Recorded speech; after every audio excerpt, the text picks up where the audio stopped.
প্রিয় শিক্ষার্থী বন্ধুরা, সবাইকে অ্যাপ্লাইড মেকানিক্সের প্রথম অধ্যায়ের প্রথম ক্লাসে স্বাগতম।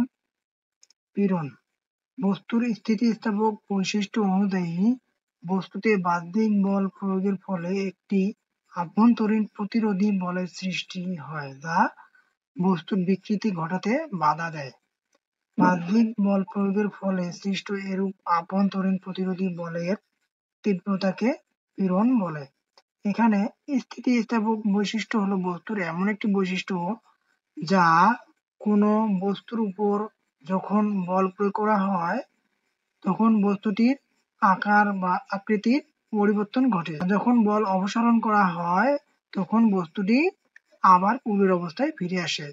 এটির একটি উদাহরণ তুমি ধরতে পারো যে একটি স্প্রিং এর উপরে যখন তুমি বল প্রয়োগ করবে তখন এটি প্রসারিত হয় এবং বল প্রয়োগ করা ছেড়ে দিলে আবার পূর্বের অবস্থায় ফিরে আসে। পীড়নকে এস দ্বারা সূচিত করা হয়।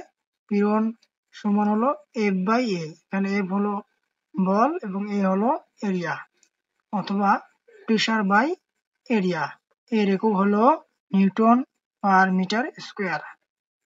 বিকৃতি বস্তুর স্থিতিস্থাপক বৈশিষ্ট্য অনুযায়ী বস্তুতে বাহ্যিক বল প্রয়োগের ফলে এর আকার এবং আকৃতির পরিবর্তন ঘটে।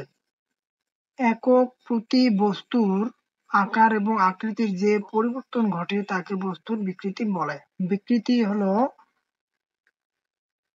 বস্তুর শেষ পরিমাপ মাইনাস আদি পরিমাপ ডিভাইডেড বাই আদি পরিমাপ। অর্থাৎ কোনো বস্তু যদি এল দৈর্ঘ্য বিশিষ্ট হয় এবং বস্তুতে বল প্রয়োগের ফলে এর দৈর্ঘ্য বৃদ্ধি হলো এক্স, তখন বিকৃতি e is equal to x by L.